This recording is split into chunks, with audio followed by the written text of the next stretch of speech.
Hi అండి, welcome to Sai Saraswati kitchen. ఈరోజు వీడియోలో ఒక ఇన్స్టాంట్ బ్రేక్ఫాస్ట్ రెసిపీని చూపించబోతున్నాను. ఇన్స్టాంట్ రవ్వ bun dosa with tasty chutney recipe అండి. సో నేను చూపించినట్టు చేస్తే హెల్దీగా బ్రేక్ఫాస్ట్ రెసిపీని చేసుకోవచ్చు. అలాగే రుచిగా స్పాంజీగా టేస్టీగా వస్తాయండి. మార్నింగ్ బ్రేక్ఫాస్ట్ చేయడానికి మార్నింగ్ టైం లేకపోయినా, అలాగే ఇడ్లీ పిండి దోశ పిండి అయిపోయినా ఈ రెసిపీని చేసుకోవచ్చు. చాలా సింపుల్ గా చేసుకోవచ్చు. మనం రోజు తినే బ్రేక్ఫాస్ట్ బోర్ కొడితే ఇలా ఒక్కసారి కొత్తగా ట్రై చేసి చూడండి. చాలా చాలా బాగుంటాయి. టేస్ట్ కూడా చాలా బాగుంటుంది. పిల్లల నుండి పెద్దల వరకు అందరూ చాలా ఇష్టంగా ఒకటికి రెండు ఎక్కువే తింటారు. అంత బాగుంటుంది. అలాగే వీటిని మార్నింగ్ బ్రేక్ఫాస్ట్ లా గానీ, అలాగే ఈవినింగ్ స్నాక్స్ లా కూడా చేసుకోవచ్చు. చాలా ఈజీగా తొందరగా చేసుకోవచ్చు. సో ఈ ఇన్స్టెంట్ బ్రేక్ఫాస్ట్ రెసిపీని ఎలా చేయాలో చూపిస్తాను. ముందుగా మిక్సర్ జార్ తీసుకొని అందులోకి 2 కప్పుల దాకా ఉప్మా రవ్వ తీసుకోండి, బొంబాయి రవ్వ. 2 కప్పుల దాకా బొంబాయి రవ్వ తీసుకొని 1 కప్పు దాకా పెరుగు తీసుకోండి. 2 కప్పుల రవ్వకు 1 కప్పు దాకా పెరుగు సరిపోతుంది. ఇప్పుడు ఇందులోకి సరిపడా నీళ్లు తీసుకోవాలి. 1 కప్పు దాకా నీళ్లు వేసుకొని స్మూత్గా బ్లెండ్ చేసుకోండి. ఇలా చేసుకొని మిక్సింగ్ బౌల్లో వేసేసుకోవాలి. ఇలా వేసేసుకొని 1 టీ స్పూన్ దాకా ఉప్పు వేసుకొని ఈ ఉప్పు అంతా ఈ బ్యాటర్లో బాగా కలిసేంత వరకు బాగా కలుపుకోవాలి. ఇలా కలుపుకొని పక్కన పెట్టేసుకోండి. ఇప్పుడు ప్యాన్లోకి 1 టేబుల్ స్పూన్ దాకా ఆయిల్ వేసేసుకోవాలి. ఆయిల్ వేసేసుకొని 1 టేబుల్ స్పూన్ శనగపప్పు, అలాగే 1 టేబుల్ స్పూన్ దాకా మినపప్పు, 1 ఎండుమిర్చి, అలాగే 1 టీ స్పూన్ దాకా జీలకర్ర, 1 టీ స్పూన్ దాకా ఆవాలు వేసేసుకొని 1 రెమ్మ కరివేపాకు వేసేసుకోవాలి. ఇప్పుడు 1 అర నిమిషం పాటు ఈ పోపుని ఒకసారి ఫ్రై చేసేసుకోవాలి. ఇప్పుడు ఇందులోకి మనం కట్ చేసి పెట్టుకున్న అల్లం తురుముని వేసేసుకోవాలి. అల్లం తురుము వేయడం వల్ల టేస్ట్ అయితే చాలా చాలా బాగుంటుంది. ఇప్పుడు ఇందులోకి 2 కట్ చేసి పెట్టుకున్న పచ్చిమిర్చిని వేసేసుకొని 1 నిమిషం పాటు ఈ పచ్చిమిర్చి అలాగే అల్లం ముక్క ఫ్రై అయ్యేంత వరకు ఫ్రై చేసేసుకోవాలి. ఇప్పుడు మనం కట్ చేసి పెట్టుకున్న 2 ఉల్లిపాయ ముక్కల్ని వేసేసుకొని ఉల్లిపాయ ముక్కలు కలర్ చేంజ్ అయ్యేంత వరకు ఇలా లో ఫ్లేమ్లోనే కలుపుకుంటూ ఫ్రై చేసేసుకోవాలి. ఇలా బ్రౌన్ కలర్ వచ్చిన తర్వాత ఇప్పుడు మనం తురుముకున్న 1 కప్పు దాకా క్యారెట్ వేసేసుకోవాలి. అలాగే 1 క్యాప్సికమ్ని ఇలా చిన్న చిన్న ముక్కలు కట్ చేసేసుకొని వేసేసుకోవాలి. ఇప్పుడు క్యారెట్ అలాగే క్యాప్సికమ్ ముక్కలు బాగా ఫ్రై అయ్యేంత వరకు ఇలా కలుపుకుంటూ లో ఫ్లేమ్లోనే కుక్ చేసేసుకోవాలి.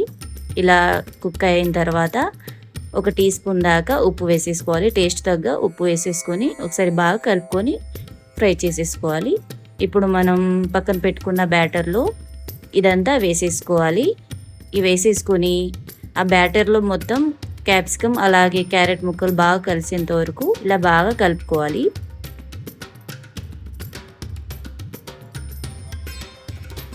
ఇలా కలిపేసుకొని 1 టీ స్పూన్ దాకా బేకింగ్ సోడా వేసుకోవాలి. మీరు కావాలంటే వేసుకోవచ్చు, లేకపోతే లేదు. ఇలా బేకింగ్ సోడా వేసేసుకొని బాగా మిక్స్ చేసేసుకోవాలండి.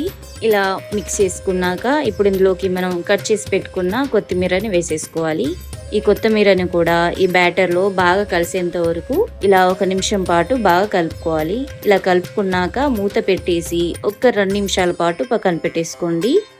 ఇప్పుడు చట్నీ, మీకు ఏ చట్నీ కావాలంటే ఆ చట్నీ చేసుకోవచ్చు. ఈ దోశ కాంబినేషన్ ఏ చట్నీ అయినా చాలా చాలా బాగుంటుంది. నేను ఇక్కడ గ్రీన్ చట్నీ చేసుకున్నాను. టేస్ట్ మాత్రం చాలా చాలా బాగుంటుంది. ఈ గ్రీన్ చట్నీ రెసిపీ కావాలంటే డిస్క్రిప్షన్ బాక్స్లో లింక్ ఇస్తానండి, ఒకసారి చూసుకోండి. చాలా చాలా బాగుంటుంది టేస్ట్ అయితే. 2 నిమిషాల్లో చేసుకోవచ్చు ఇన్స్టాంట్గా ఈ చట్నీని. ఇప్పుడు ఈ దోశ చేసుకోవడానికి అదే ప్యాన్లో కొద్దిగా ఆయిల్ ఇలా ఫ్రై చేసేసుకొని బ్యాటర్ని కొద్దిగా ఇలా వేసుకుంటూ మీకు ఎంత సైజ్ కావాలంటే అంత సైజులో ఇలా దోశని ఈవెన్గా స్ప్రెడ్ చేసేసుకోవాలి. ఇలా చేసేసుకొని మూత పెట్టేసి 5 నిమిషాల పాటు మీడియం ఫ్లేమ్లోనే కుక్ చేసుకోవాలి. ఇలా కుక్ చేసుకొని ఇంకో సైడ్ టర్న్ చేసుకోవాలి. ఇంకో సైడ్ కూడా 5 నిమిషాల పాటు ఇలా లో ఫ్లేమ్లోనే కుక్ చేసుకోవాలి. ఇలా 5 నిమిషాల తర్వాత ఇన్స్టెంట్ రవ్వ బన్ దోశ రెడీ అయిపోయిందండి. చాలా చాలా సింపుల్గా చేసుకోవచ్చు.